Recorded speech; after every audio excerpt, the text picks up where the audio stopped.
What's up guys, Seb here. Apple is right now finishing up their media event they had scheduled for today, and this video is going to be an overview of everything that they released today.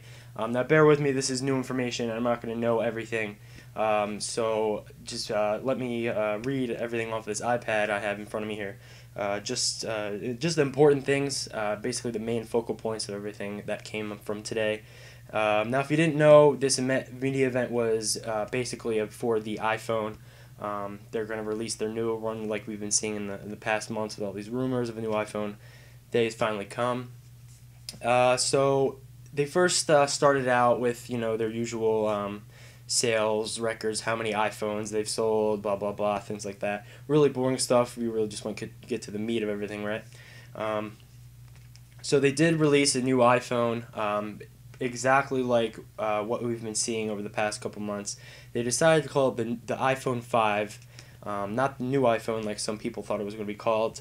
It has a 4-inch display, just like we've been saying. 1136 by 640 is the dimensions of that. Let's see what else we got here. It comes in two colors, black and white. Now, the black, personally for me, it looks absolutely amazing. With like the back having aluminum on the back and the glass, it looks really good, all black. Even around the edges, it looks black. It just looks really good to me. That's the one I'm going to be getting personally. I mean, the white one looks okay too, but I think I'm going to just stick with the black one. Internally, Apple has also added the A6 processor, which is going to be 2 times the graphics and 2 times the speed of the A5 processor that's inside the iPhone 4S right now. They also talked about some new hardware changes, things like the headphone jack moving to the bottom of the device, new bigger speakers that they were going to have, and they talked a little bit about the dock. Now, there's been a lot of rumors about the dock, and they finally pretty much made it clear to everybody that they were going to make a smaller dock. They've had the same 30-pin dock since the original iPhone, and they really need to change it up. So they decided to call this new dock Lightning, and the reasoning to that is because on the Mac they have a cable called Thunderbolt, which is for data transfer. Well, they decided to call this one Lightning, so it goes along Thunderbolt and Lightning. Other than that, that's pretty much the thing with the new dock. It will be coming with a new adapter for old docks. If you use a car charger or anything like that, you will be able to get an adapter. I'm not sure on the price, but they are going to allow an adapter for that. They also made some changes to the camera on the back. They pretty much made the internals a little bit better, and they added better video stabilization for the back. But the front camera is what's really important, because they finally made the FaceTime camera in HD. It's now in 720p HD. It also has visual stabilization as well, which is awesome. I can't believe they took them this long to make that front camera in HD. And they also added a new feature for the camera called Panorama Mode, which lets you take panoramic pictures of things, and they are apparently going to look fantastic, so I'll definitely try that out as well. So a couple other specs about the design. It's 6.7 millimeters thin, which is 18% thinner than the iPhone 4S, and it's once again the world's thinnest smartphone. It is also 112 grams, which is 20% lighter than the iPhone 4S. So when we will be able to get your hands on this phone, they actually announced that pre-orders will be starting this Friday, September 14th, and it's going to be released in the US and other countries on September 21st. Now, as far as pricing goes, we're keeping it the same way like they did before. It's $199 for 16 gigabyte, $299 for 32 gigabyte, and $399 for 64 gigabyte, and this is all with a 2-year contract. The iPhone 4S is also getting dropped down to $99. That's a 16 gigabyte with a 2-year contract, and the iPhone 4 is going to be free with a 2-year contract. Okay guys, so that's pretty much everything about the iPhone. Now let's move on to what they had to announce next. So next up we have updates to iTunes and iPod. Apple spent just a little while talking about the next version of iTunes, which is going to be iTunes 11, and they did a little bit of a design change, not that much of a change, but it seems a little bit more like iOS-ish, I guess you would say.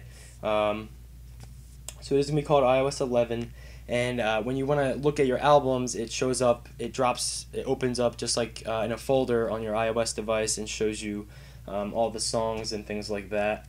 And in iOS 6, they have a new layout to the store that's going to be integrated into iTunes as well. And they also have things like a new little mini player. And just overall, the design is a little bit more crisp. Nothing really too big there. And iTunes 11 is going to be available in October. No specific date in October. That's just all they told us. Now we're going to be talking about the iPod and the iPod Touch. These are both updated today. First off, the new 7th generation iPod Nano. It looks a little bit like the original iPod Nano, but just a little bit different. It has a home button now, as well as a multi-touch screen. It comes in 7 colors, like they usually do. Other features include a FM tuner with DVR. And it actually has Bluetooth integrated into it, which is new for the iPod Nano, to stream using Bluetooth headphones and even car integration. So now we're moving on to the iPod Touch, which is another one of my favorite announcements coming from today. It has a 4-inch screen just like on the iPhone 5, the thinnest one they've ever made so far. It has aluminum on the back just like on the iPhone. Pretty much the same design concept as the iPhone. Speakers on the bottom. It also has the lightning port dock on the bottom, as well as the headphone jack like it's always been. And it's also supporting a A5 processor, just like on the iPhone 4S. It doesn't have the A6 though, like on the iPhone. I have no idea why, but it should be able to handle majority of whatever new apps and things that are going to come out for it. The front-facing camera is also going to be in 720p, and the back-facing camera is going to be shooting in 1080p. Apple also mentioned that Siri is going to be available on the iPod Touch for the first time, which is why they probably had to put in the A5 processor.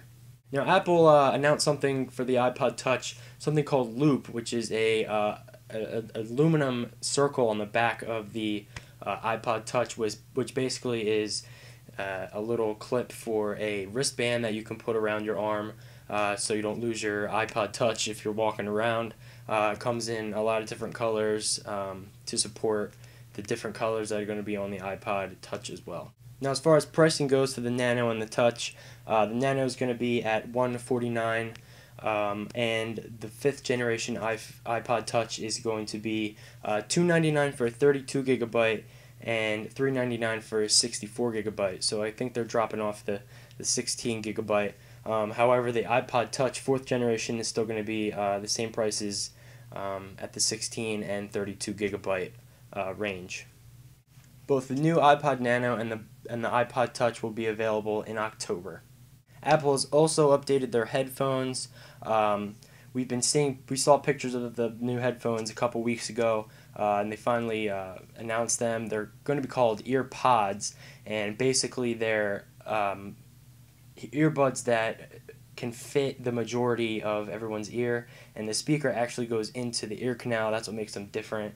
You can actually buy the new headphones today, but they will also be shipped with the new iPod Touch, the new Nano, and the new iPhone.